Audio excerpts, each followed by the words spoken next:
Hey guys, I'm the Redshank, and today I'd like to share with you a classical game I played on Lichess against Asadollahi2015. I'm playing as white, and I opened with e4. And the opening was open Sicilian by playing b4, taking with this pawn. Black now enjoys a 2-1 majority in the center. I get a lead in development. It's fairly even, but if I'm not careful, this 2-1 majority can kick around my minor pieces. So immediately putting pressure with f3 on this strong e4 pawn, he decides to pin. So apparently this is called the Sicilian pin variation.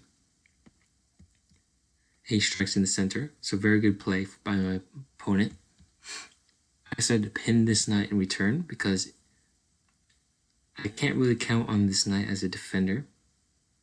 So it would be being attacked twice and only defended once. So by pinning the knight, I thought to remove a defender, I'm an attacker from the e4. The computer actually likes pushing the pawn, but that was not what was played in the game.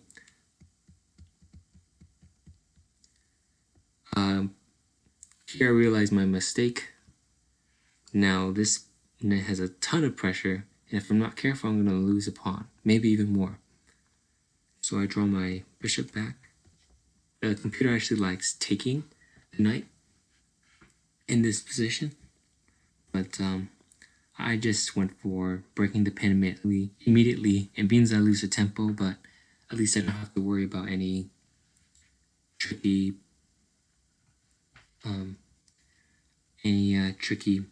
bishop moves or knight moves. So as the game goes on, we made a bunch of exchanges. Interesting note, I could have taken with my king here, but it gives them an opportunity to pin. In this position, you don't necessarily need a castle, but since there's no queens around, but I decided it would help expedite my development because it would bring my rook into the game. Now I'm just improving my pieces. And you have to notice that when he played a6, that he created a hole on b6. And by playing c4, I immediately start eyeing up that hole. So the knight ideally would like to get onto this square. And besides, this is opposite sides castling. So black would like to get this in, and I would like to start kind of crowding the king on this area. There's no queens on board, but that's typically the plan in these type of situations.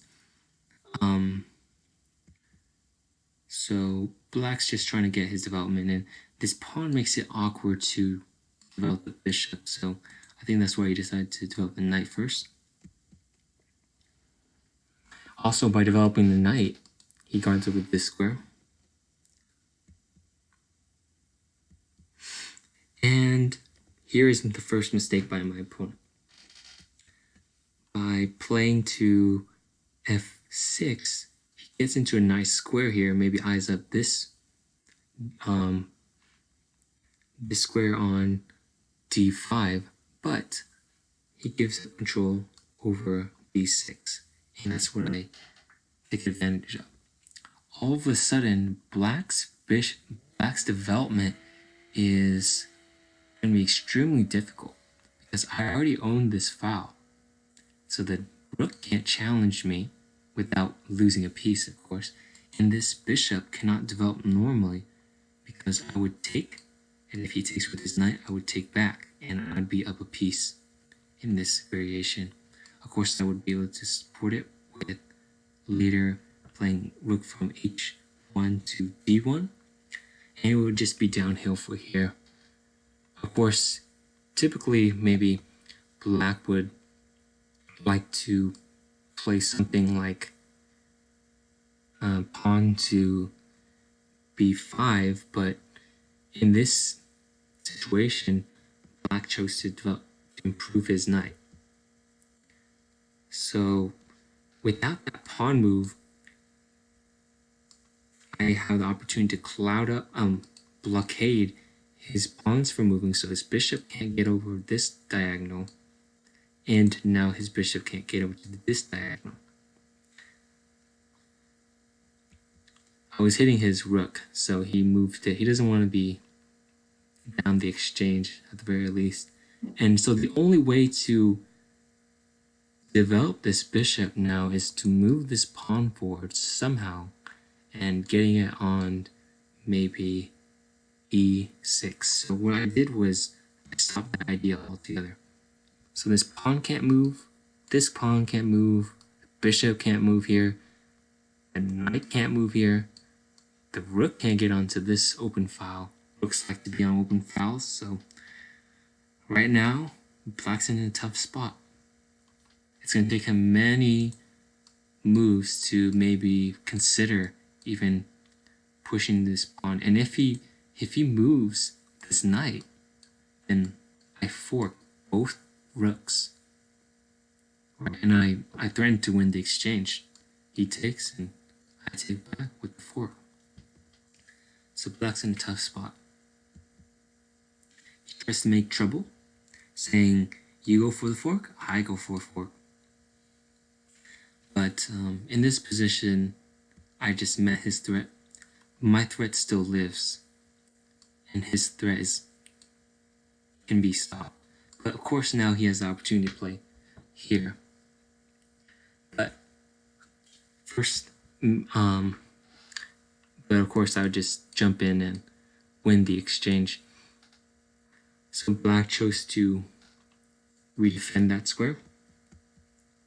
And my plan from here was to kick this knight away from the defense of b7. One thing I considered was just hopping in, and after takes,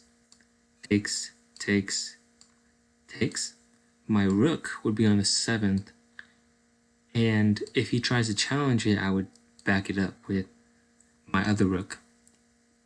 And that way, after maybe another take, my rook would be on the 7th. His presumably one of his rooks will be passive, and it would be a positional advantage for me, perhaps not winning.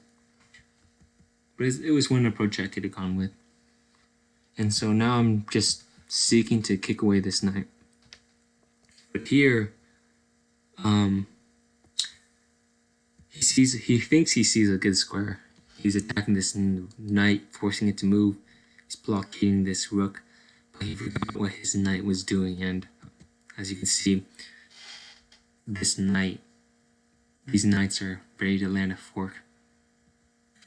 At this point in the game, my opponent left the game, so he let his time click, and the computer recognized he just left. So that was pretty bad sportsmanship, but I got the W nonetheless.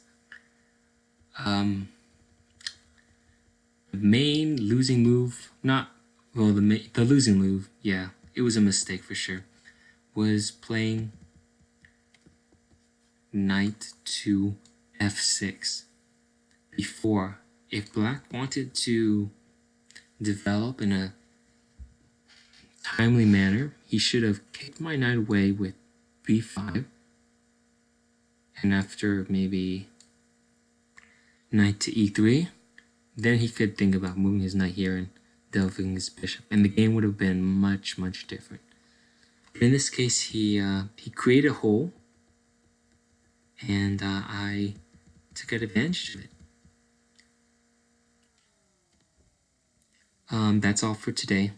Thank you. I hope if you liked the video, please like and subscribe, and have a nice day.